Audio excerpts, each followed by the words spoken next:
We've seen a devastating rise in Islamophobia, leaving people feeling fearful and unsafe in their own country.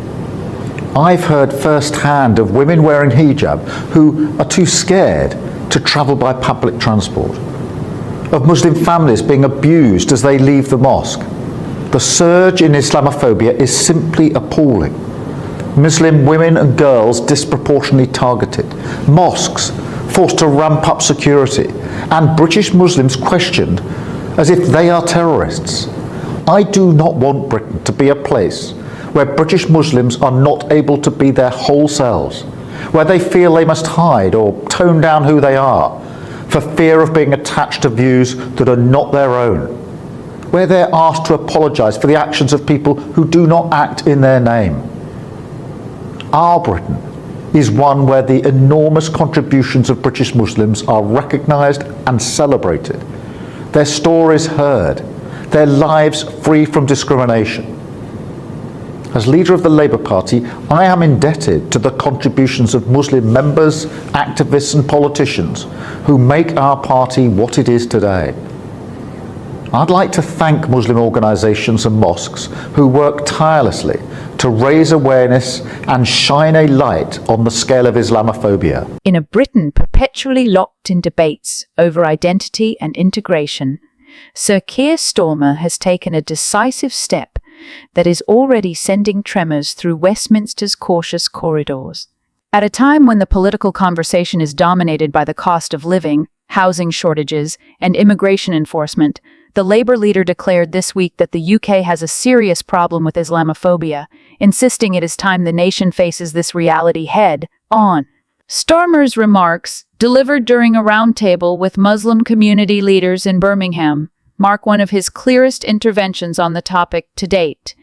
It is not enough to simply condemn Islamophobia after a high-profile incident, Starmer said. We need a comprehensive plan to root it out from our institutions, our politics, and our communities.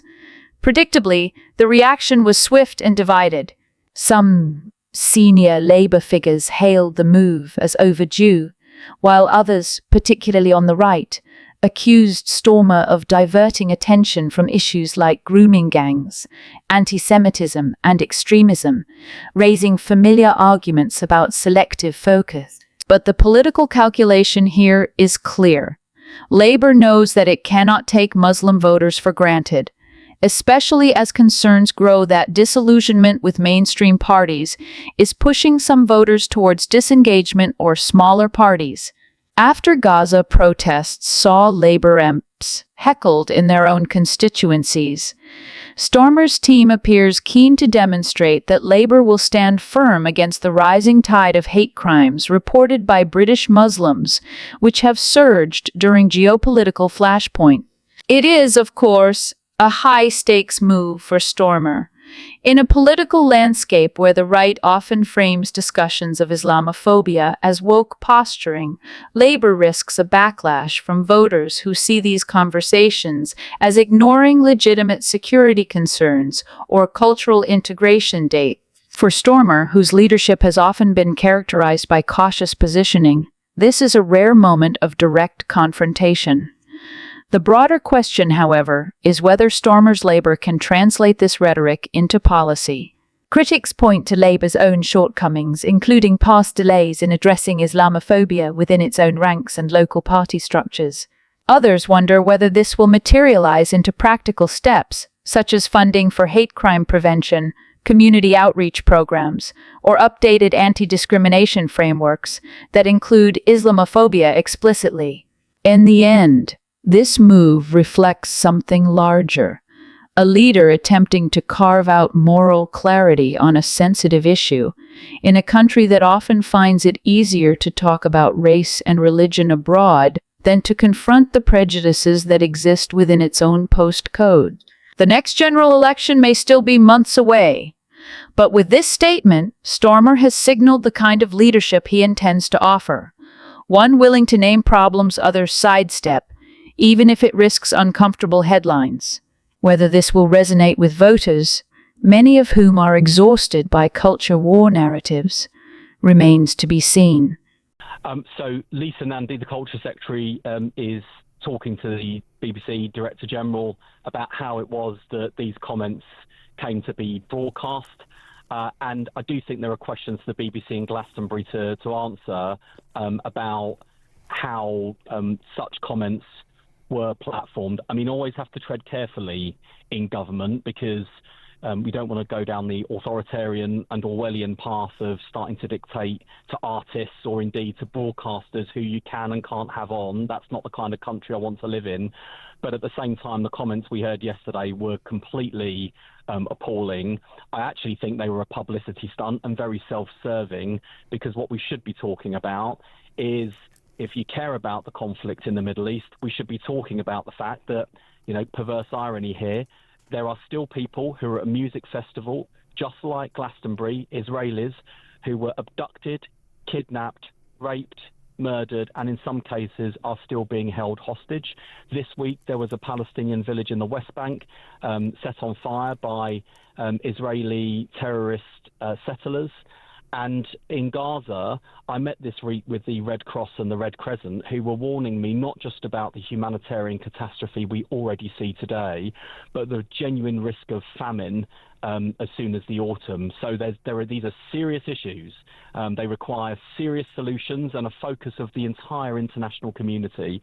And I thought what we heard on the stage at Glastonbury was reprehensible. And Labour's Wes Streeting has launched a scathing attack on punk duo Bob Vylan after their headline, grabbing protest at Glastonbury, branding the act a completely appalling publicity stunt that undermines genuine activism, and suggesting the BBA now has serious questions to answer over its coverage.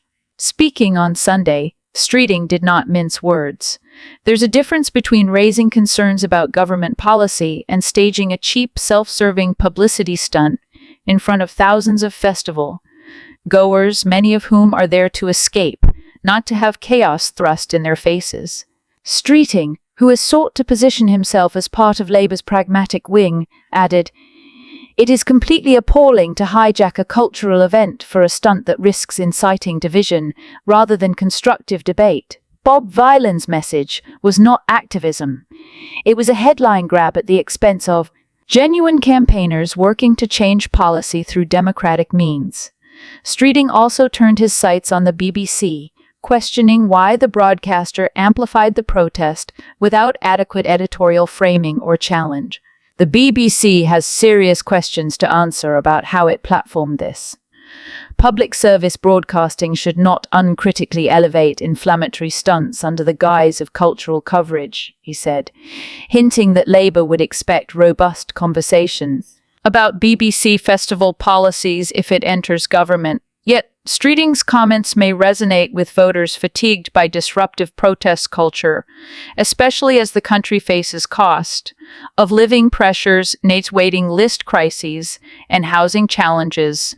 His statement signals Labour's attempt to hold a firm line between principled dissent and spectacle, appealing to middle ground voters wary of radical tactics.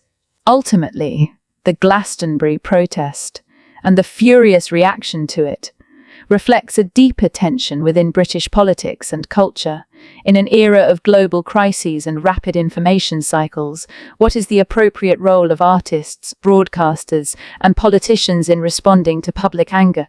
For Streeting, the answer is clear. If you want change, organize, vote, and campaign through the democratic process. Don't treat a music festival as your personal stage for chaos.